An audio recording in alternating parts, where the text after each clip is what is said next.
Hello students, कैसे हैं आप सब लोग। उम्मीद करते हैं अच्छे होंगे और अपनी बोर्ड एग्जाम की तैयारी अच्छे से कर रहे होंगे, है ना। आज की क्लास मैं आपके सामने लेकर आया हूं ऑब्जेक्टिव का सीरीज। क्या लेकर आया हूं? ऑब्जेक्टिव का सीरीज, और सीरीज नंबर 1 लेकर आया हूं। Series number 1। सर ये सीरीज किस चीज़ का लेकर आए हैं? तो मेरे बच्चे दिख रहा होगा आपको कि सीरीज नंबर जो 1 है किस चीज़ का है? तो 10th मैथ। क्या है? 10th math.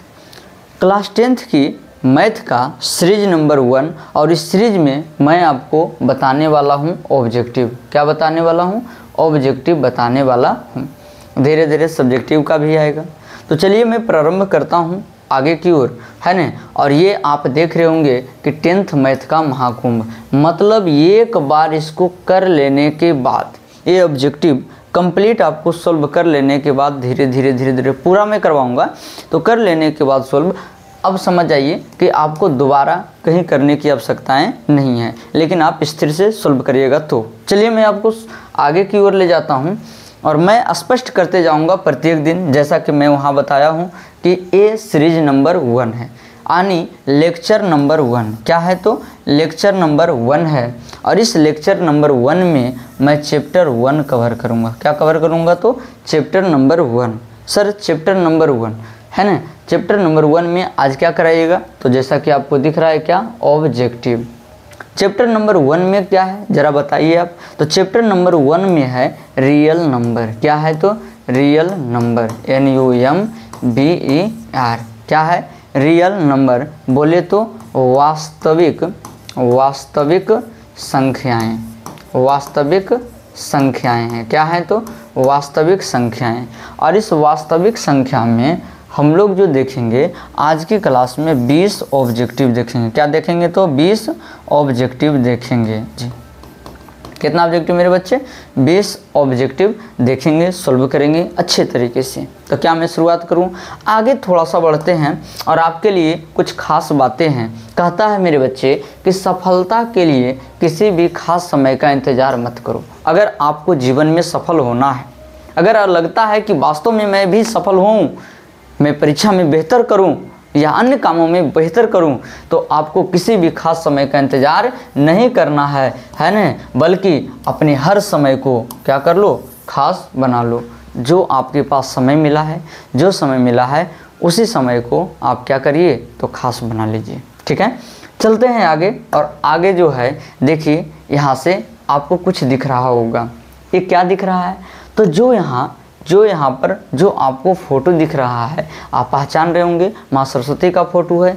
और इसमें से आप देख रहे हैं कि अपने काम को कर रहे हैं, यानी बीना बजा रहे हैं, एकदम अपने सुर ताल में बीना बजा रहे हैं। इसलिए इससे मैं आपको सिर्फ़ और सिर्फ एक ही चीज़ बताना चाहता हूँ कि आप अगर वास्तव में पढ़ रहे हैं, लगता है कि हम बेहतर रिजल्ट करें, तो समझ जाइए कि आप हर एक कामों को छोड़कर अपनी पढ़ाई में अच्छे तरीके से लग जाइए। और अगर आप लग जाते हैं, जैसे माता लगे हुए हैं अपने कामों में, एकदम बिना बजाने में लगे हुए हैं, क्या है आगे पीछे कुछ नहीं लेना देना है, इसी तरीके से आपको लग जाना है। और आपको अपने एग्ज़ाम के लिए बेहतर तैयारी करना है। अभी आपके सामने एग्ज़ाम बहुत करीब है ना, बहुत करीब एग्ज़ाम है, और आप बेहतर कर सकते हैं।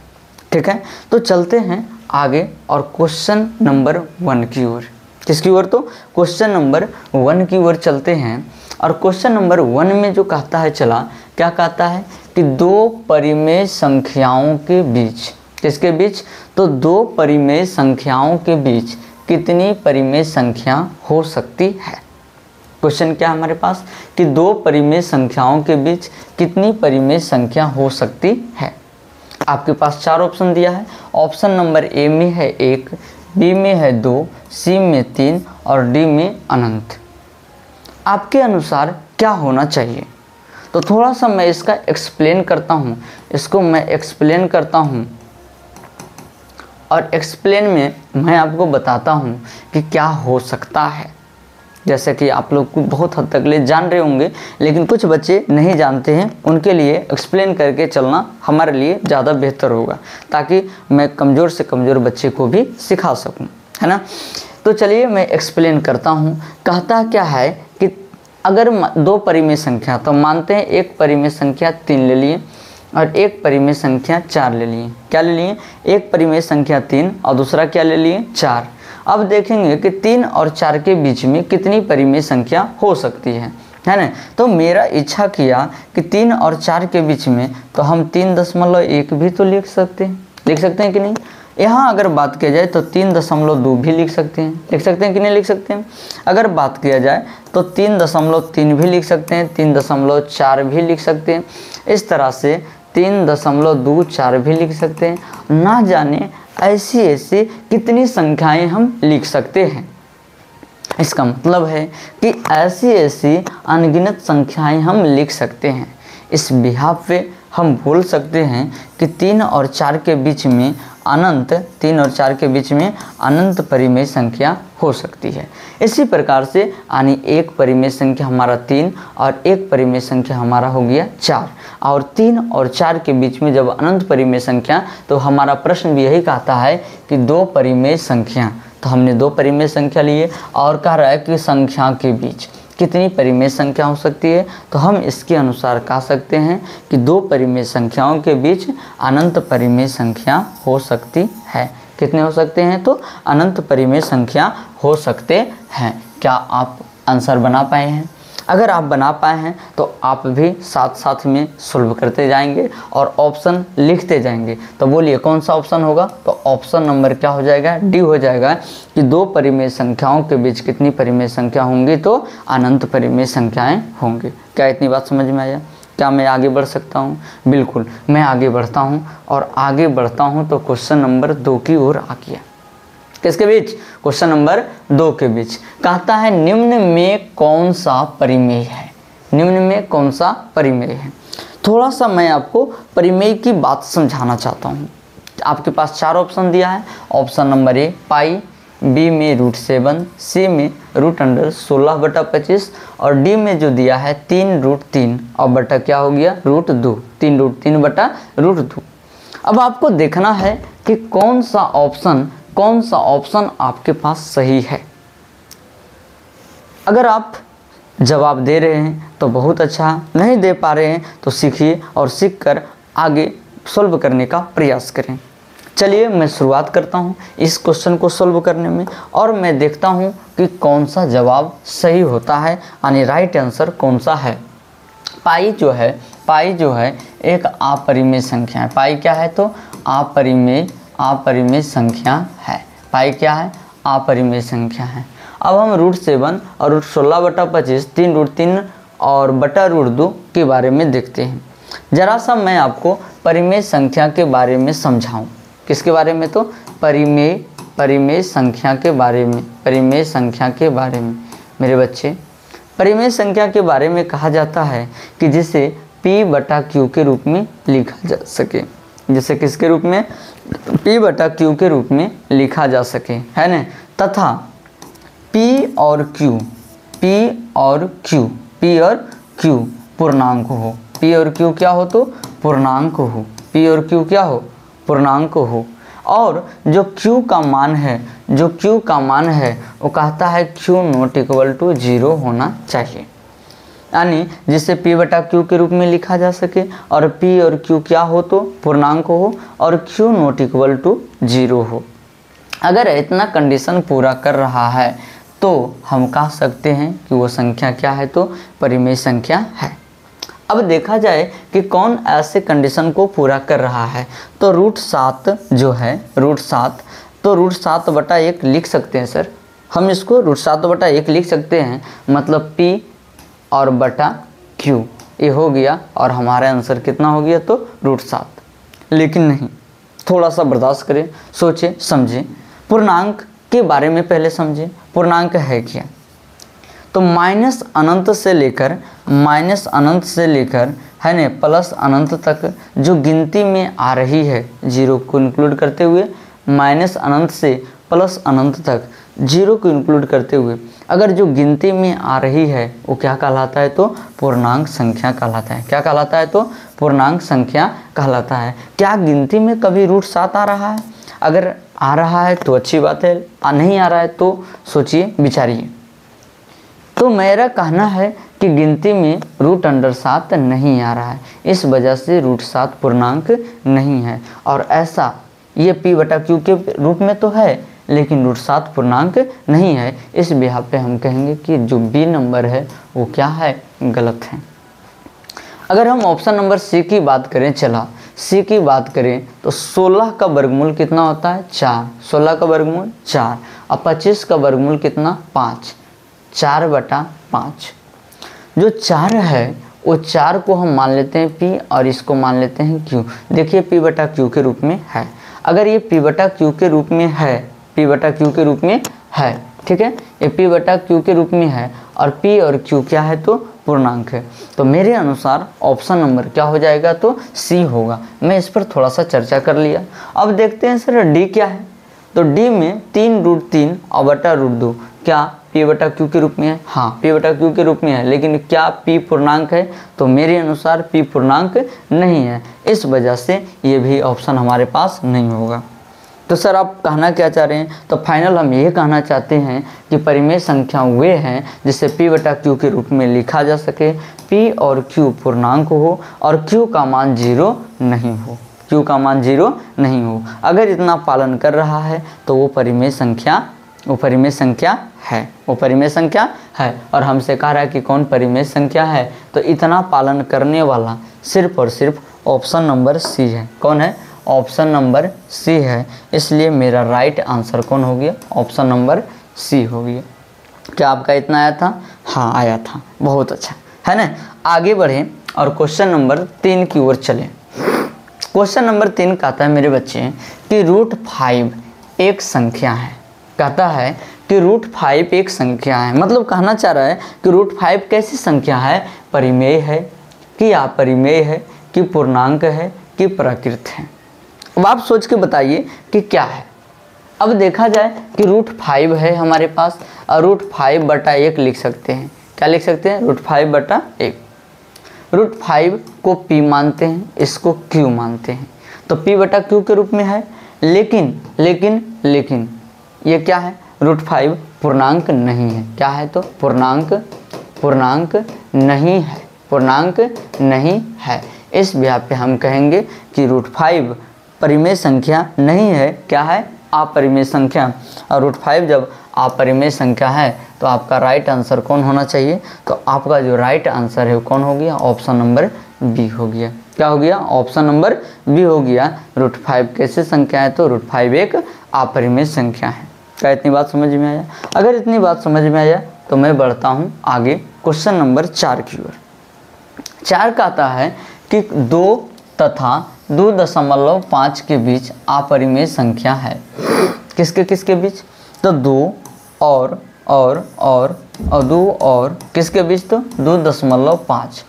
2 और 2.5 के बीच की परिमेय संख्या है, अपरिमेय संख्या है। 2 और 2.5 के बीच में अपरिमेय संख्या है। तो आपके अनुसार कौन सा होना चाहिए? अगर हम एक ऑप्शन करके चेक करें तो √11 के बारे में चेक करते हैं। किसके बारे में, √11 के बारे में। हम √11 ने मान के हम इसको मान लेते हैं √9 और √9 का वर्गमूल होता है कितना, 3। √9 का वर्गमूल 3। तो बोलिए 2 और 2.5 के बीच में क्या 3 आ रहा है? 2 और 2.5 के बीच में 3 आ रहा है? नहीं आ रहा है सर। इस वजह से हमारा ऑप्शन नंबर ए नहीं होगा। बात किया जाए किसका, बी का। किसका बात किया जाए, बी का। तो बी में हम देखें क्या है, तो √5। बी में क्या है, √5। √5 जो है, √5 तो 4 के थोड़ा सा आगे है। इस वजह से हम इस ऑप्शन नंबर बी पर हम कुछ विचार कर सकते हैं। लेकिन अगर हमारे पास ऑप्शन नंबर जो सी है 225, इसका वर्गमूल होता है 15। क्या 2 और 2.5 के बीच में 15 आ रहा है? तो आपका जवाब क्या होगा, नहीं। 2 और 2.5 के बीच में 15 नहीं आ रहा है। इसलिए हमारा ये भी ऑप्शन सी नहीं होगा।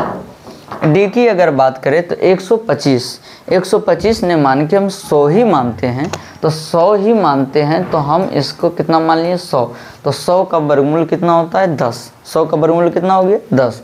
और बताइए 2 और 2.5 के बीच में 10 आ रहा है, नहीं आ रहा है। तो इससे साफ और स्पष्ट पता चल रहा है, साफ और स्पष्ट पता चल रहा है कि हमारा जो राइट आंसर होगा वो कौन सा होगा। तो हमारा जो राइट आंसर होगा मेरे बच्चे वो कौन सा होगा, ऑप्शन नंबर बी होगा। कौन सा होगा, ऑप्शन नंबर बी होगा, √5 होगा। क्या इतनी बात समझ में आया? अगर इतनी बात समझ में आया तो मैं आगे बढ़ता हूँ और आगे बढ़ता हूँ क्वेश्चन नंबर 5 की ओर। किसकी ओर? तो क्वेश्चन नंबर 5 की ओर। कहता है n एक प्राकृत संख्या है। n क्या है? तो एक प्राकृत संख्या है। और आप जानते हैं कि गिनती की सारी संख्याएं क्या है? तो प्राकृत संख्याएं हैं। गिनती की सारी संख्याएं क्या है मेरे बच्चे? तो प्राकृत संख्याएं हैं। और कहता है n एक प्राकृत संख्या है तब √n।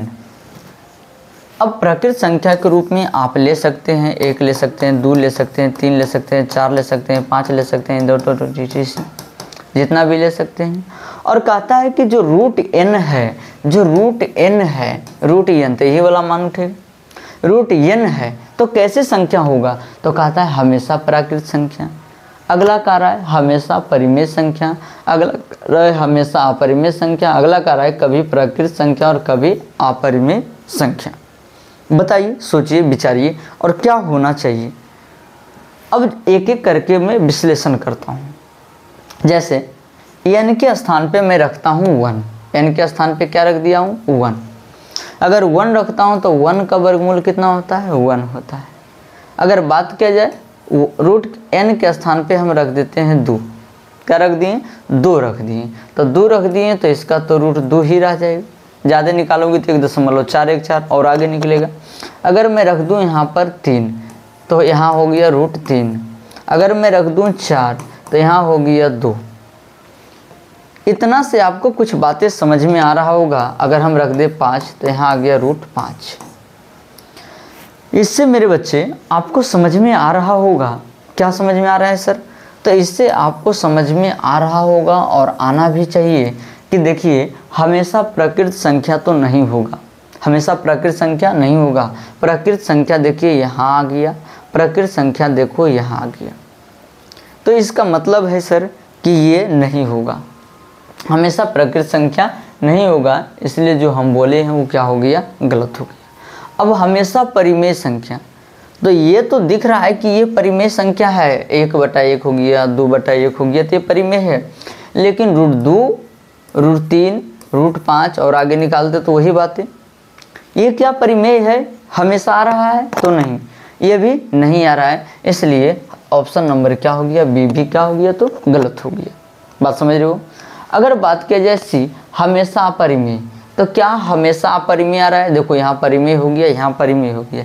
इस वजह से हमारा ऑप्शन नंबर सी भी क्या हो गया? तो गलत हो गया। और ऑप्शन नंबर डी कहता है, ऑप्शन नंबर डी जो है वो क्या कहता है? ऑप्शन नंबर डी कहता है कभी प्राकृत संख्या, तो कभी प्राकृत संख्या, ये वाला हो गया। और कभी अपरिमेय संख्या, तो कभी अपरिमेय संख्या। और इस हिसाब से हम कह सकते हैं कि जो हमारा राइट आंसर होगा मेरे बच्चे, जो हमारा राइट आंसर होगा वो कौन सा होगा? जो हमारा राइट आंसर होगा वो ऑप्शन नंबर क्या हो जाएगा? तो डी होगा। कौन सा होगा? तो ऑप्शन नंबर डी होगा। क्या इतनी बात समझ में आया? बढ़ते हैं आगे क्वेश्चन नंबर 6 की ओर। कहता है कि संख्या रेखा यानी नंबर लाइन पर प्रत्येक बिंदु प्रदर्शित करता है। तो जिसे संख्या रेखा पर प्रदर्शित किया जा सकता है उसे क्या बोलेंगे? तो वास्तविक संख्या। क्या बोलेंगे? वास्तविक संख्या बोलेंगे। इसमें बहुत ज़्यादा कुछ दिमाग लगाना नहीं है। बढ़ते हैं क्वेश्चन नंबर 7 की ओर। कहता है कि निम्नलिखित में कौन सा भिन्न का दशमलव प्रसार शांत है? जो आपके पास भिन्न दिया गया है यहाँ पर जो आपको दिख रहा है, कहता है कि कौन सा भिन्न का दशमलव प्रसार शांत है। तो आप जानते हैं, आप कुछ ना कुछ पढ़े होंगे शांत और अशांत के बारे में। तो सर हम कुछ पढ़े हैं, लेकिन क्या होता है आप बता तो दीजिए। तो मैं बताने का प्रयास करता हूँ कि जिसका हर क्या सर हर? तो जिसका हर 2 का पावर m या 5 का पावर n 2 का पावर m या 5 का पावर n, 2 का पावर m या 5 का पावर n या 2 का पावर m गुने 5 का पावर n के रूप का है तो उसका दशमलव प्रसार शांत होता है। अब जरा चेक किया जाए कि क्या 700 को हम देखेंगे, ऊपर से तो हमको लेना देना नहीं है, नीचे से लेना देना है, तो 7 गुना हम करते हैं 100, 7 गुना 100। क्या 7 हट सकता है 11 के संदर्भ में? तो नहीं हट सकता है। इसलिए अब यहाँ देखेंगे कि नीचे 2 का पावर m और 5 का पावर n के रूप में नहीं आ रहा है, 2 का पावर m और 5 का पावर n के रूप में नहीं आ रहा है, क्योंकि यहाँ पर कौन आ गया है? तो 7 आ गया है। इस वजह से हम बोलेंगे कि हमारा ऑप्शन नंबर ए नहीं होगा। बात किया जाए यहाँ से बी ऑप्शन को हम ध्यान में रखें तो हर को ध्यान में रखें तो यहाँ भी हो गया 3 सत्ती 21 गुना 100। देखिए यहाँ 3 भी एंट्री मारा है, 7 भी, अगर हम 7 से काट भी दें तो 13 सत्ती 91, 13 सत्ती 91, लेकिन 3 से क्या 13 कट रहा है? नहीं। इसका मतलब हमारा 3 जो है यहाँ ये बचा ही रहेगा। और हर में हमेशा कहता है कि या तो 2 का पावर m या तो 5 का पावर n या 2 का पावर m गुना 5 का पावर n के रूप में होना चाहिए, और ये भी नहीं है। इसलिए हम कह सकते हैं कि हमारा ऑप्शन नंबर बी भी नहीं होगा। क्या इतनी बात समझ में आए? चलते हैं सी की ओर, और सी है 343। क्या है? 343। और जो 343 है वो क्या है? तो 343 जो है 7 का क्यूब है। क्या है? 7 का क्यूब, यानी 7 गुना 7 गुना 7 करिएगा तो 343 आएगा। और यहाँ 2 का पावर 3 और 5 का पावर 3 और 7 का पावर 3, अगर आप देख रहे होंगे तो 7 का पावर 3 और 7 का पावर 3 यहाँ से ख़त्म हो गया, तो जो हर में बचा वो 2 का पावर 3 और 5 का पावर 3 के रूप में बचा। और हमें इसी का तलाश था कि 2 का पावर m और 5 का पावर m के रूप में आ जाए, या 2 का पावर m और 5 का पावर n के रूप में आ जाए तो उसका दशमलव प्रसार क्या होगा? तो शांत होगा। और इसके हिसाब से हम बोल सकते हैं कि हमारा जो राइट आंसर होगा, जो हमारा राइट आंसर होगा मेरे बच्चे, वो कौन सा होगा? जो हमारा राइट आंसर होगा वो कौन सा होगा? बोलिए। हमारा जो राइट आंसर होगा ऑप्शन नंबर क्या हो गया? तो सी हो गया। क्या इतनी बात समझ में आया?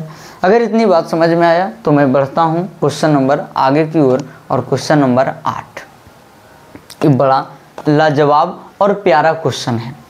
इस क्वेश्चन को बड़ा स्थिर से, ध्यान से, स्थिरता पूर्वक आपको समझना है। वो क्या है? कहता है सबसे छोटी पूर्ण वर्ग संख्या, सबसे छोटी पूर्ण वर्ग संख्या जो 16, 20 तथा 24 प्रत्येक से भाज्य हो। सबसे छोटी पूर्ण वर्ग संख्या जो किससे किससे भाग हो? तो 16, 20 और किससे? 24 प्रत्येक से भाज्य हो, वह कौन है? मेरे बच्चे इसे ध्यानपूर्वक समझे। ये 16, 20 और कितना? 24। तो मैं यहाँ पर 16, 20 और 24 का एलसीएम ले लेता हूँ। 16, 20 और 24 का एलसीएम। एक बात और आपको सिखाएं, देखो यहाँ पर सबसे छोटी पूर्ण वर्ग संख्या बोल रहा है, तो सबसे पहले तो हम पूर्ण वर्ग को देखें, अगर तो पूर्ण वर्ग को देखें तो 240 पूर्ण वर्ग नहीं है, 240 पूर्ण वर्ग नहीं है, और ना ही 2400 पूर्ण वर्ग है, ना 240 पूर्ण वर्ग है और ना ही 2400 पूर्ण वर्ग है। इसका मतलब लड़ाई दो के बीच है, एक 1600 के बीच और एक 3600 के बीच। तो सबसे पहले इनका अगर हम एलसीएम निकाल लें, 16, 20 तथा 24 का एलसीएम, 16, 20 तथा 24 का एलसीएम तो कितना होगा? तो 16, 20 तथा 24 का एलसीएम जो होता है वो कितना होता है? तो 240 होता है। कितना होता है? 240 होता है। अगर आप निकालना चाहते हैं तो देखिए 16, 20 और 24, अगर हम 2 से लगाएं तो 2 8 16, 10 दूनी 20 और 12 दूनी 24। अगर बात किया जाए यहाँ से 2 से तो 2 चौक 8 और 2 पचे 10 और 2 छक 12। क्या और कटेगा? हाँ कटेगा सर। देखिए 2 से 2 दूनी 4, 5 है, 2 तिया 6 है। और अगर यहाँ देखें तो अब नहीं कट रहा है, गुना करिए, 2 दूनी 4, 2 दूनी 4, 4 दूनी 8, 8 दूनी 16, 16 पचे 80, 80 गुना 3 तो 8 दिया 24, 240 आ गया। कितना आ गया? 240 आ गया। और हम संतुष्ट हो गए कि हमारा जो एलसीएम होगा कितना हो गया? 240। अब हमें क्या करना है? एलसीएम निकालिए सबसे पहले। अब इसमें क्या करना है? तो बारी बारी से भाग देना है। तो 240 से कहता है कि पूरा पूरा कटना चाहिए। तो 240 यहाँ जो देख रहे हैं 240 में ऑप्शन नंबर ए अगर देखें तो 240 है और 240 में 240 से भाग दें तो पूरा पूरा कट रहा है। लेकिन दुख की बात है कि 240 पूर्ण वर्ग नहीं है, इसलिए हमारा ऑप्शन नंबर ए तो बिल्कुल नहीं होगा। बात किया जाए बी को, बात किया जाए किसका? तो बी का। तो हमारे पास 1600 है और 1600 है तो भागा देना है किससे? 240 से। 1600 में 240 से भाग दीजिए, इससे ये ख़त्म हो गया। बात किया जाए छोटे रूप में काटिए तो हो गया 80 दूनी 160 और 12 दूना हो गया 24। अगर और काटे तो 40 दूनी 80 और 6 दूनी 12 हो गया। और अगर काटे तो यहाँ से काट देंगे 20 दूनी 40 हो गया और यहाँ 3 दूनी 6 आ गया। क्या पूरा पूरा कटा? 3 से क्या 20 कटेगा पूरा? यहाँ हमारे पास आ गया 20/3। क्या पूरा पूरा कटेगा? नहीं कटेगा, इसलिए हमारा जो आंसर होगा बी वो भी क्या होगा? तो नहीं होगा। चेक किया जाए सी को, तो सी को अगर हम चेक करें तो 2400 है और बटा हो गया 240। 2400/240, इससे ही ख़त्म हो गया। 24 से 24 ख़त्म हो गया, 24 से 24 ख़त्म हो गया एक बार में, 24 से एक बार में 24 ख़त्म हो गया और यहाँ बच गया 0 तो 10 हो गया। पूरा पूरा कटा, लेकिन दुख की बात है कि 2400 पूर्ण वर्ग नहीं है। अगर पूर्ण वर्ग आपको समझ में नहीं आ रहा है तो डायरेक्ट जैसे मान लीजिए 4 16 जो है वो 4 का स्क्वायर है, तो ये जो 4 का स्क्वायर है ये क्या हो गया? 16। तो ये 16 क्या हो गया? तो पूर्ण वर्ग है ना। और यहाँ से देखेंगे 3600, एक हमारे पास लास्ट बचा है कौन? 3600। 3600 को अगर देखा जाए, 3600 को अगर हम देखते हैं यहाँ पर 3600 को देखते हैं किसको? तो 3600 को अगर हम देखते हैं तो काटिए किससे? तो 240 से। अब 0 से 0 ख़त्म हो गया, किससे? अब काटेंगे तो 12 दूनी 24 और 12 तिया 36 और 2 से काट देंगे तो कितना? 15 दूना 30। ये पूरा पूरा कट गया और 3600 जो है वो 3600 60 का स्क्वायर बराबर होता है 3600। 60 का स्क्वायर क्या हो गया? तो 3600 हो गया। 6 36 से 0 का स्क्वायर 200। तो ये पूर्ण वर्ग है और ये पूर्ण वर्ग है। तो हमारा राइट आंसर जो होगा, जो हमारा राइट आंसर होगा वो कौन सा होगा? तो जो हमारा राइट आंसर होगा वो कौन सा होगा? तो ऑप्शन नंबर डी यानी 3600 होगा। क्या इतनी बात समझ में आया? अगर इतनी बात समझ में आया तो थोड़ा सा और आगे बढ़ें और आगे बढ़ने के साथ साथ हम लोग सॉल्व करते हैं। कहता है कि दो संख्याओं का लघुत्तम समापवर्तक, क्या? दो संख्याओं का लघुत्तम समापवर्तक जो है इनके महत्तम समापवर्तक का 14 गुना है। यानी इसका साफ साफ कहना है कि दो संख्याओं का एलसीएम जो है एलसीएम जो है वो 14 गुना है किसका? तो महत्तम का है, यानी एचसीएफ का। दो संख्याओं का लघुत्तम समापवर्तक इनके महत्तम समापवर्तक का कितना गुना है? तो 14 गुना। लघुत्तम जो है वो महत्तम का कितना गुना है? तो 14 गुना है। फिर कहता है कि लघुत्तम समापवर्तक यानी एलसीएम जो है एलसीएम तथा महत्तम समापवर्तक यानी एचसीएफ का जोड़ 600। लघुत्तम यानी एलसीएम और एचसीएफ का जो योग है वो कितना है? तो 600 है। कितना है? 600 है। यानी लघुत्तम जो है वो महत्तम का 14 गुना और लघुत्तम और महत्तम का योग हो गया 600। कहता है कि एक संख्या 280 है। एक संख्या कितना है? 280, यानी ए बराबर हो गया कितना? 280। तो दूसरी संख्या क्या है? दूसरी संख्या बोले तो b बराबर वाट। b बराबर क्या हो गया? वाट। अब यहाँ से देख रहे हैं, यहाँ से जो हम देख रहे हैं वह क्या देख रहे हैं? तो यहाँ से हमारे पास दिया है, क्या दिया है? तो एलसीएम और प्लस एचसीएफ बराबर दिया है 600। एलसीएम प्लस एचसीएफ कितना दिया है? 600। अगर हम एलसीएम के स्थान पे 14 एचसीएफ रख दें, कितना, तो 14 HCF, यानी गुना में है तो 14 HCF और ये HCF हो गया, तो बराबर हो गया कितना, 600। कितना हो गया, 600। अगर हम और देखें तो 14 1 15 HCF बराबर कितना, 600। 15 HCF बराबर कितना हो गया, तो 600। 15 से काटिए, 15 चौका 60, कितना हो गया, 40 वर्ग में, यानी HCF जो हमारे पास है, HCF कितना हो गया, 40। HCF कितना हो गया, तो 40 हो गया। अब बात करते हैं, जब HCF 40 हो गया तो LCM भी देख ले लगले हाथ, कि LCM जो होगा वो कितना हो गया, तो 14 गुना LCM जो हो गया वो कितना हो गया, 14 गुना 40, 14 गुना 40, 14 चौका 56, 560, कितना हो गया, तो 560। अब हमारे पास जो है HCF मिल गया, LCM मिल गया, एक संख्या मिल गया, तो दूसरी संख्या क्या हो गया, यानी दो संख्याओं का जो गुणनफल होता है, दो संख्याओं का जो गुणनफल होता है, दो संख्याओं का जो गुणनफल होता है, यानी A गुना B बराबर होता है HCF और गुना LCM। क्या होता है, तो HCF गुना LCM। और एक दिया है कितना, A हो गया 280 और गुना B बराबर HCF कितना दिया है, तो 40, कितना दिया हुआ है, तो 40 और गुना LCM कितना दिया हुआ है, तो 560, कितना दिया है, 560। अब कटता है, तो कटता है तो काट दीजिए। पहले नंबर 28, 280 को अगर हम गुना करते हैं 2 से, 280 गुना 2 करते हैं तो 28 दूना 56, मतलब हो गया कितना, तो 560। यही तो ख़त्म हो गया। तो B बराबर जो हमारे पास बचा 40 गुना 2 करेंगे तो कितना आ गया, 80। B का मान कितना आ गया, 80। फिर से समझे एक बार, कहा है कि दो संख्याओं का लघुत्तम महत्तम समावर्तक का कितना गुना, तो 14 गुना, यानी दो संख्याओं का LCM जो है वो महत्तम का 14 गुना है। कितना गुना है, तो 14 गुना है।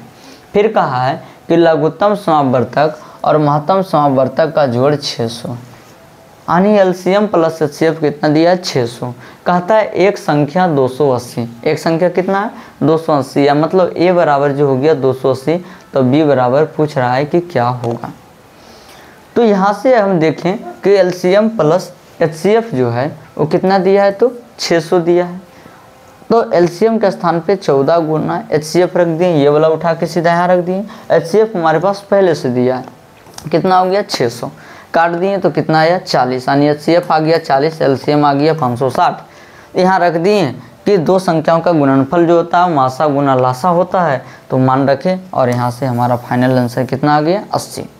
देखिए 80 किस ऑप्शन में है, तो 80 जो है वो हमारा ऑप्शन नंबर किस में है, तो B में है। किस में है, तो B में है। क्या इतनी बात समझ में आया? अगर समझ में आया तो हम बढ़ते हैं आगे। कहता है चला 64 के वर्गमूल और 64 के घनमूल से भाग देने पर मान क्या होगा, यानी 64 के वर्गमूल, 64 का वर्गमूल, अगर 64 का वर्गमूल निकालेंगे तो कितना आएगा, 8। 64 का वर्गमूल कितना होगा, तो 8 होगा। 64 का वर्गमूल कितना हो जाएगा, तो 8 होगा। 64 का वर्गमूल बोलिए 8। और कहता है 64 के घनमूल, 64 का घनमूल, 64 का जो घनमूल होगा वो 4 होगा। 4 चौक 16, 4 चौक 16, 16 चौका 64, कितना हो गया, तो कितना हो गया, बोलिए 4 हो गया। अब कहता है कि 64 के वर्गमूल को, यानी 64 के वर्गमूल 8 को 64 के घनमूल, यानी 64 के घनमूल 4 से भाग देने पर मान क्या होगा, तो काटिए 4 दूना 8, बोलिए कितना मान हो गया, तो 2। और ऑप्शन नंबर क्या हो गया आपका, B। कौन सा ऑप्शन हो गया, तो ऑप्शन नंबर क्या हो गया, B होगी। क्या बढ़े आगे, आधा हम लोग पहुंच गए। 10 क्वेश्चन और हल्के हैं, निपट लेंगे बहुत जल्दी। कहता है √10 गुना √15 के बराबर है। देखिए √10 और गुना √15, गुना में है 15 दें 150 कर लो, या सीधा एक के में मिला के लिख दो। 10 को तोड़िए, 2 पचे 10, 15 को तोड़िए तो 5 तिया 15, 15 को तोड़िए तो 5 तिया 15। अगर हम यहाँ देखें कि 5 तिया ये 15 हो रहा है, 5 तिया 15 हो रहा है। तो अब हम देखते हैं आगे कि 5 तिया जो 15 हो रहा है चला, वो क्या हो रहा है, तो देखिए ये 5 और 5 मिल रहा है, तो वर्गमूल में 2 के बदले 1 बाहर होता है, तो यहाँ 5 हो गया बाहर। क्या इन दोनों में कोई जोड़ा मिल रहा है? तो नहीं मिल रहा है, तो ये अंदर ही रहेगा। जब अंदर ही रहेगा तो 2 गुना 3, तो 2 तिया कितना हो गया 6, अंदर में रह के 6, यानी 5√6। बोलिए कौन सा ऑप्शन होगा? तो 5√6 किस ऑप्शन में मिल रहा है? तो ऑप्शन नंबर ए में मिल रहा है। किस में मिल रहा है? तो ऑप्शन नंबर ए में। क्या इतनी बात समझ में आया? अगर इतनी बात समझ में आया तो मैं बढ़ता हूँ ऑप्शन अगले क्वेश्चन पे। अगला क्वेश्चन कहता है कि 5, 15 और 20 के लासा और मासा का अनुपात कितना? तो 5, 15 और 20 का लासा यानी LCM। और फिर कह रहा है कि 5, 15 और 20 का HCF का जो अनुपात होगा वो क्या होगा? तो ज़रा गौर करें कि 5, 15 और 20 का LCM क्या होता है। तो 5, 15 और 20 का LCM अगर हम रखते हैं 20 तो इससे ही कटता नहीं है। आगे बढ़े, 20 दूनी 40 तो 15 से नहीं कट रहा है। 20 तिया 60, 15 चौका 60 और 5 से काटेंगे तो 12 25 60। इसका मतलब LCM कितना हमारे पास हो गया? 60। कितना हो गया? 60। सामान्य रूप से आप निकाल भी सकते हैं भाग विधि से। और 5 से क्या सब कट रहा है? तो 5 दिया 15, 5 चौक 20। इसका मतलब है कि HCF जो होगा वो कितना हो गया? 5 हो गया। अब हम काटेंगे, तो काटेंगे तो 5 से काटिए तो 5 से 12 25 60। हमारे पास जो आ गया 12/1। इसको अनुपात में लिखेंगे तो 12 अनुपात हो गया 1। कितना हो गया? तो 12 अनुपात हो गया 1। और हमारा जो राइट आंसर है वो ऑप्शन नंबर कौन सा होगा? चला तो ऑप्शन नंबर डी होगा। कौन सा होगा? तो ऑप्शन नंबर डी होगा। क्या इतनी बात समझ में आई? बढ़ते हैं आगे। क्या आगे बढ़ें? क्वेश्चन नंबर 13 कहता है 2 संख्याओं a और 18 का लासा कितना है? 36 और मासा जो दिया है वो कितना दिया है? 2। तो a का मान निकालिए। क्या पूछ रहा है? a का मान निकालिए। मतलब समझिए 2 संख्या दिया है a और b दिया है। 2 संख्या a तो a ही रह गया और जो एक संख्या दिया है वो 18 हो गया। तो 2 संख्या a और b, तो a और 18 2 संख्या a और 18 का जो क्या है? तो लासा। इसका लासा है LCM जो है वो कितना दिया है? तो 36 दिया है। कितना दिया है? 36। और जो मासा दिया है HCF जो दिया है वो कितना दिया है? 2। आप फॉर्मूला अभी जस्ट हम चर्चा किए थे कि 2 संख्याओं का गुणनफल यानी a गुना b बराबर होता है चला HCF गुना LCM। क्या होता है? तो HCF गुना LCM। बोलिए a का मान दिया है? तो नहीं दिया है सर, a का मान नहीं दिया है, लेकिन b का मान दे दिया 18। बोलिए HCF कितना हो गया? HCF कितना हो गया? तो HCF हो गया कितना? 2। HCF 2 और LCM कितना हो गया? तो 36। LCM बोलिए 36। अब काटेंगे तो काट दीजिए 18 दूना 36, 18 दूनी 36। तो a बराबर जो हो गया वो 2 दूनी 4। a का मान कितना हो गया? तो 2 दूनी 4 हो गया। और जो हमारा राइट आंसर होगा मेरे बच्चे वो कौन सा हो गया? तो 4। ऑप्शन नंबर किस में मिल रहा है? तो ऑप्शन नंबर सी में मिल रहा है। किस में मिल रहा है? तो ऑप्शन नंबर सी में मिल रहा है 4। बढ़ते हैं आगे और आगे बढ़ें और कहता है कि यदि P तथा Q 2 अभाज्य संख्या है तो उनका मासा क्या होगा? P और Q 2 अभाज्य संख्या है। P और Q के स्थान पर A और B भी देगा, कुछ भी दे सकता है। 2 अभाज्य संख्याओं का मासा हमेशा 1 होता है। 2 अभाज्य संख्या का मासा कितना होता है? तो हमेशा 1 होता है। जैसे आपके लिए थोड़ा सा समझा दें तो अभाज्य संख्या क्या? तो अभाज्य संख्या। अब देखेंगे कि अभाज्य संख्या किसे कहते हैं। अभाज्य संख्या किसे कहते हैं? तो वैसी संख्याएं जिनका है ना, अभाज्य संख्या किसे कहते हैं? तो वैसी संख्याएं जो एक और अपने आप से कटे। किससे? तो एक और अपने आप से, बोले तो स्वयं से कटे। एक और अपने आप से कटे वो क्या कहलाएगा? अभाज्य संख्या कहलाएगा। अगर बात किया जाए कि अभाज्य संख्या, सबसे छोटी अभाज्य संख्या 2, सबसे छोटी अभाज्य संख्या कौन है? तो 2 है। अगर ये सम भी है तो इसलिए कह सकते हैं कि सबसे छोटी सम अभाज्य संख्या कितना है? तो 2 है। इसके बाद सर कौन होगा? तो 3 होगा। अगर पूछा जाए सबसे छोटी विषम अभाज्य संख्या तो कौन हो गया, तो 3 हो गया। अब हम लेते हैं जैसे 2 हो गया, 3 हो गया, हमारे पास 5 हो गया, 7 हो गया। ये सब जो दिख रहा है ये क्या है, तो अभाज्य संख्या। सर क्यों अभाज्य संख्या, क्योंकि 1 और 2 इसके अलावा इसे कोई नहीं काट सकता। 1 और 3 इसके अलावा इसे कोई नहीं काट सकता। 1 और 5 इसके अलावा इसे कोई नहीं काट सकता।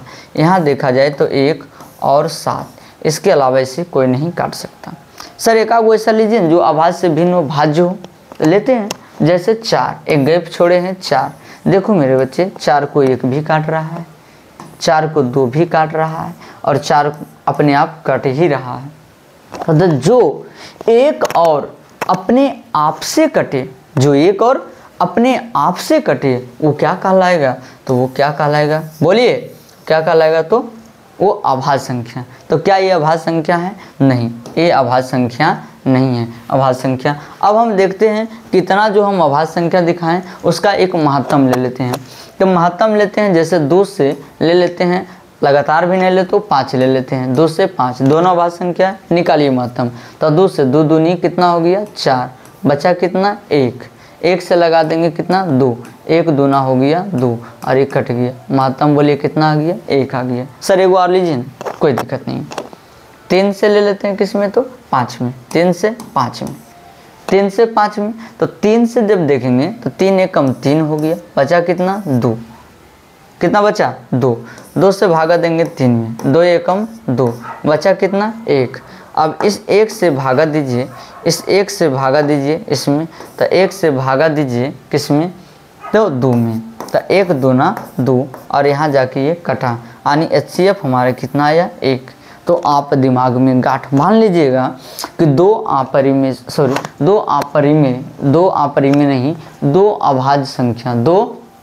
अभाज्य संख्या का मासा जो होगा वो कितना होगा, तो हमेशा हमेशा हमेशा कितना होगा, 1 होगा। और राइट आंसर हमारा क्या हो गया, डी हो गया। क्या इतनी बात समझ में आई? अगर आपको इतनी बात समझ में आया तो हम बढ़ते हैं क्वेश्चन नंबर अगला 15 की ओर। कितने, तो क्वेश्चन नंबर 15 की ओर। थोड़ा जल्दी जवाब दे। कहता है 6x का पावर 4y और एक है 12xy का महत्तम समापवर्तक क्या होगा।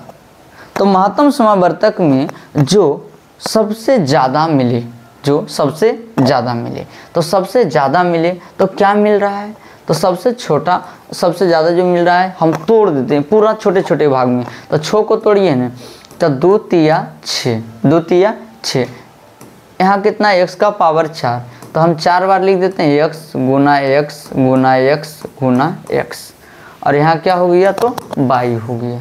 ठीक है, 12 को तोड़िए, तो 2 दूना 4 तिया 12 गुना x और गुना y। इन दोनों में क्या मिल रहा है, जो मिलेगा वही हमारा क्या कहलाएगा, तो HCF कहलाएगा। क्या मिल रहा है, तो यहाँ 2 मिल रहा है, क्या मिल रहा है, 2 मिल रहा है।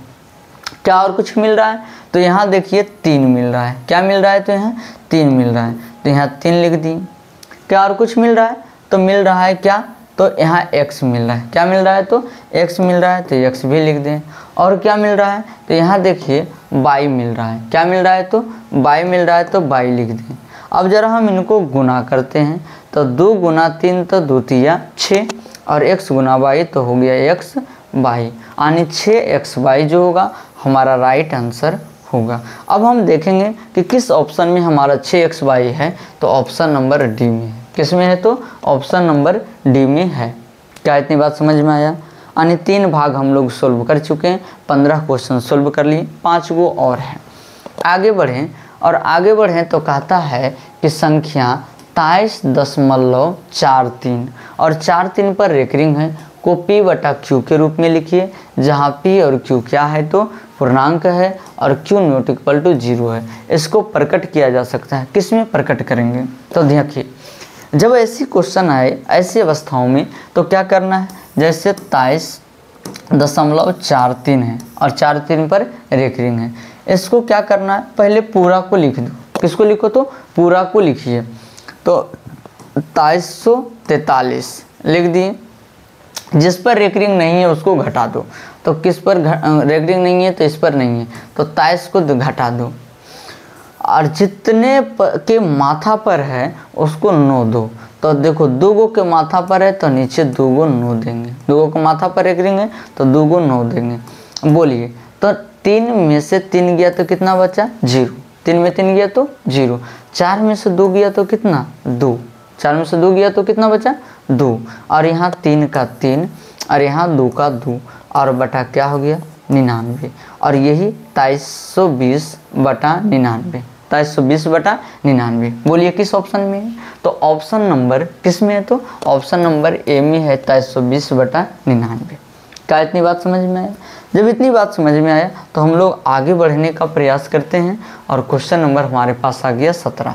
कहता है मेरे बच्चे कि किसी पूर्णांक m के लिए, है ना, किसी पूर्णांक m के लिए सम संख्या का रूप होगा, किसी पूर्णांक m के लिए सम संख्या का रूप होगा। तो बोलिए कौन सा ऑप्शन होगा? तो ऑप्शन ए होगा fm+2, बी होगा 2m+1, सी होगा 2m और डी होगा 2m-1। बोलिए कौन सा होगा? अगर आप देख रहे होंगे तो सोचे समझे विचार करें। जैसे कह रहा है सम संख्या का रूप, सम संख्या का रूप, तो सम संख्या का रूप कौन होगा? तो सम संख्या का रूप होगा 2m, 2m+2, 2m+4। ये सब जो कहलाएगा वो सम संख्या का रूप कहलाएगा। विषम संख्या का जो रूप होगा 2m+1, 2m+3, 2m+5, इस तरह से होगा। एक क्यों होगा, एक पे हम लोग चर्चा करते हैं। हम जरा इस पर चेक करते हैं, जरा इस पर चेक करें तो 2 से m कोई भी क्या है तो पूर्णांक संख्या रख सकते हैं। अगर हम m का मान धनात्मक पूर्णांक संख्या, तो m का मान अगर हम 2 रखते हैं, m का मान 3, 4, 5, 6, इस तरह से हम रखते चले जाते हैं। जब 2 से गुना करेंगे तो 2 दूनी, अगर हम 2 से गुना करें, अगर हम 2m ले लें तो 2 से गुना करिए तो 2 दूनी 4, 3 दूनी 6, 4 दूनी 8, 5 दूनी 10। ये सब का सब क्या दिख रहा है तो सम दिख रहा है। अगर 2m+2 भी लें तो 2 जोड़ते जाएंगे, 2 जोड़ते जाएंगे, 2 जोड़ते जाएंगे, सब में 2 जोड़ते जाएंगे, 2 जोड़ते जाएंगे, तो जो हमारा रिजल्ट आएगा यहाँ पर वो 4 और 2 6, 6 और 2 8, 8 और 2 10 और 10 और 2 12। इसका मतलब है कि जो हमें संख्या देगा वो हमेशा धनात्मक संख्या देगा, सॉरी सम संख्या देगा। तो 2m या 2m+2, 2m+4, 2m+6, ये सब जो कहलाएगा वो क्या कहलाएगा? तो ये सब जो कहलाएगा वो क्या कहलाएगा? तो ये सब जो होगा वो क्या होगा? सम संख्या का रूप होगा। जैसे m+2 को ही चेक करें, आप अगर कंफ्यूज हैं थोड़ा सा तो हम चेक करते हैं। जैसे m+2, तो m+2 को जब हम चेक करें तो m का मान 2 ले लें तो 2 और 2, 2 + 2 तो ये हो गया 4। लेकिन m का मान 3 लीजिए तो 3 + 2 कितना हो गया? 5। क्या ये सम संख्या? ये तो सम है लेकिन ये सम नहीं है, इसलिए हमारा ये ऑप्शन नहीं होगा। ये अब 2m+1 तो 2 से गुना करिए ना, 2 से जब गुना करेंगे, 2 हम अगर मान रख लेते हैं, इसमें 2 मान रख लेते हैं तो 2 दूनी 4, 2 दूनी 4 + 1 तो कितना हो गया? 5। अगर हम 3 रखते हैं तो 3 दूनी 6 + 1 कितना हो गया? 7। क्या सम संख्या है? नहीं है, तो हमारे ये भी ऑप्शन नहीं होगा। 2m-1 अब घटा दीजिए तो 4 घटा 1 तो 3, 6 घटा 1 तो 5 हो गया। इस तरह से ये भी हमारा ऑप्शन नहीं होगा। तो जब कभी भी सम संख्या का रूप पूछे तो 2m, 2m+1, 2m+2, 2m+4, 2m+6, इस तरह से आगे बढ़ते हुए चला जाएगा। बात समझ रहे हैं? अगर आपको समझ में आ रहा है तो आपको ये स्पष्ट हो गया होगा कि सर हमारा ऑप्शन नंबर सी ही क्यों होगा, ये आपको पता चल गया होगा कि सम संख्या का रूप कौन होगा तो 2m होगा। थोड़ा सा बढ़ते हैं आगे और क्वेश्चन नंबर 18 की ओर। क्वेश्चन नंबर 18 की ओर कहता है कि 65 और 117, कितना? 65 और 117 का जो मासा है वो 65m और -117 के रूप में है, तो m का मान क्या होगा? यानी 65 और 117 का मासा, तो 65 को अगर हम तोड़ें, 65 को तोड़ें और 117 को तोड़ें हम पहले इसका मासा देखेंगे।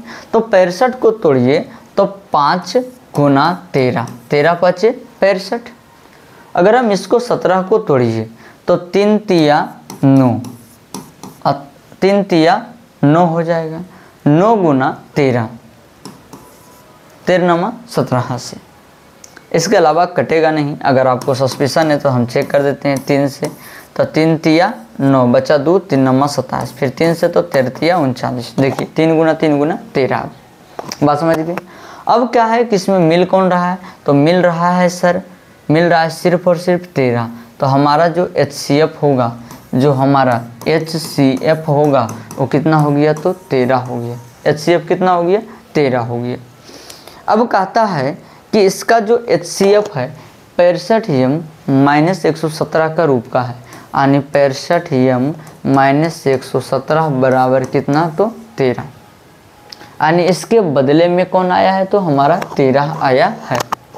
जब ये 13 आया है तो हम सोल्व करेंगे तो 65m बराबर 13 और प्लस हो गया 117, 13 और 117। जब हम और जोड़ेंगे तो 17 3 20 हो गया और 10 130 हो गया। 65m बराबर जो हो गया, 65m बराबर जो हो गया, 65m बराबर कितना हो गया? 130। काट दीजिए ना। तो 65 दूना 130 होता है। 65 दूना कितना होता है? 130। 5 दूनी 10 और 6 दूनी 12 और 1 13, कट गया। तो बोलिए m का जो मान हुआ, m का जो मान हुआ, m बराबर हमारे पास कितना आ गया? 2। m बराबर कितना आ गया? 2। देखिए किस ऑप्शन में है? तो ऑप्शन नंबर बी में है। किस ऑप्शन में है? तो ऑप्शन नंबर बी में है। क्लियर है इतनी बातें? थोड़ा सा और आगे बढ़ें और हम लोग क्वेश्चन नंबर 19 की ओर चलते हैं। क्वेश्चन नंबर 19 कहता है दो संख्याओं का गुणनफल कितना है? तो 8670 है और उनका मासा 17 है, तो उनका लासा क्या होगा? दो संख्याओं का गुणनफल कितना है? तो 8670। आप जानते हैं कि सर दो संख्याओं का जो गुणनफल होता है, दो संख्याओं का जो गुणनफल होता है, मेरे बच्चे थोड़ा फास्ट लिखें, दो संख्याओं का गुणनफल बराबर जो होता है वो होता है लासा गुना मासा, लासा गुना मासा। दो संख्याओं का गुणनफल क्या होता है? तो लासा गुना मासा। अब हमारे पास दे दिया है दो संख्याओं का गुणनफल 8670 बराबर, लासा कितना दिया है? तो मालूम नहीं, तो लासा को जस्ट लासा ही लिखेंगे। और मासा कितना दिया है? तो 17 दिया है। मासा कितना दिया है? तो 17 दिया है। तो पूछ रहा है लासा क्या होगा? तो लासा, तो हमको चाहिए क्या? लासा। इसको भेज देंगे इधर, तो हो गया 8670 अब बटा कितना? 17। 8670 अब बटा 17 बराबर क्या हो गया? तो लासा हो गया। अब काटिए तो 17 से कटेगा, तो 17 से काटिए, 17 पचे 85, 17 पचे कितना हो गया? 85, बचा कितना? 1 पर उतरा 17, तो 1 पर उतरा 7, तो हो गया कितना? 17, तो 17 एकम हो गया 17, 17 एकम क्या हो गया? 17। और ये 0 है तो 0 लगा दीजिए, तो कितना हो गया? 510। कितना हो गया? यानी लासा बराबर कितना हो गया? 510 हो गया। लासा कितना हो गया? तो 510 हो गया। लासा बोलिए कितना? 510। किस ऑप्शन में? तो option number D. Right answer कौन हो गया? Option number D. चलते हैं लास्ट क्वेश्चन, क्वेश्चन नंबर 20 की ओर। अगर हम क्वेश्चन नंबर 20 की ओर चलें तो कहता है चला कि दो संख्याओं का मासा 27, दो संख्याओं का मासा क्या है? तो 27 और लासा 162 है। दो गो संख्या है, मानते हैं एक संख्या ए है और दूसरा का बी है। इनका जो है मासा कितना दिया है? यानी HCF कितना दिया है? तो 27 और LCM जो दिया है वो कितना दिया है? 162। कहता है एक संख्या 54 है, एक संख्या बोले तो ए कितना है? तो 54 है। तो कहता है दूसरी संख्या यानी बी बराबर क्या होगा? दो संख्याओं का मासा 27 और लासा 162, एक संख्या 54, तो दूसरी संख्या क्या होगा? तो अभी आप पढ़े हैं कि ए गुना बी बराबर होता है HCF गुना LCM। क्या होता है? A गुना B बराबर HCF गुना LCM। अब देखेंगे A का मान बोलिए 54 और B यहाँ है, HCF बोलिए कितना है 27, LCM बोलिए 162, मान रखने आएगा। अब आप काट दीजिए, काटिए ना, तो 54 दूनी कितना होता है, तो 50 दूनी 100 इन्हें होगा, तो 27 से काटिए, 27 दूना 54, 2 से काट दिए और 2 से यहाँ काट दीजिए, 2 एकम 2, 2 अठी 16 और 2 एकम 2, तो B बराबर जो हमारे पास आ गया 81 आ गया। B कितना आ गया, तो 81 आ गया। और B अगर 81 आ गया तो हमारा जो राइट आंसर होगा मेरे बच्चे, जो राइट आंसर होगा वो कौन होगा, तो ऑप्शन नंबर डी होगा। कौन सा होगा, ऑप्शन नंबर डी होगा। और हम आज की क्लास में 20 का 20 क्वेश्चन सॉल्व किए हैं। लास्ट में क्या लिखा हुआ है, तो थैंक यू, बहुत बहुत आपका आभार, बहुत बहुत धन्यवाद जो आपने इतनी स्थिरता से, इतनी सामान्य रूप से बैठकर आपने एक एक क्वेश्चन समझे, सोचे और विचार किए, जवाब देने का प्रयास किए, हमसे पहले सॉल्व करने का प्रयास किए। तो हमें बहुत अच्छा लगा कि आप इस सेशन में जुड़ के रहें और हमें उम्मीद है कि आप लगातार ये पूरा का पूरा सीरीज में जुड़िएगा, लगातार पूरा का पूरा सीरीज में जुड़िएगा और इस सीरीज में जुड़कर आप बहुत अच्छा करिएगा। बात समझ रहे हैं, तो हमें उम्मीद है, हम कामना करते हैं कि आप अच्छा करेंगे। और ये ऑब्जेक्टिव सीरीज का पहला 1.5 था, यानी 1 नंबर था। अगले क्लास में हम 2 लाएंगे, 3 लाएंगे, इस तरह से हमारा चैप्टर ख़त्म हो जाएगा। और एक हम नए रहस्य के अनुसार चल रहे हैं, हम एक नए कहानी के साथ शुरुआत किए हैं। और इस महाकुंभ में चला, एक बार आप नहा लिए इस महाकुंभ में, यानी गणित की महाकुंभ में आप नहा लिए, तो आपको तीसरा कुछ सोचने की ज़रूरत ही नहीं है। आप बहुत अच्छा करेंगे, हमें उम्मीद है। और मैं आपके साथ जुड़कर और आप हमारे साथ जुड़कर बहुत अच्छा कर सकते हैं। तो मिलते हैं अगले क्लास में, तब तक के लिए बाय, धन्यवाद। ठीक है।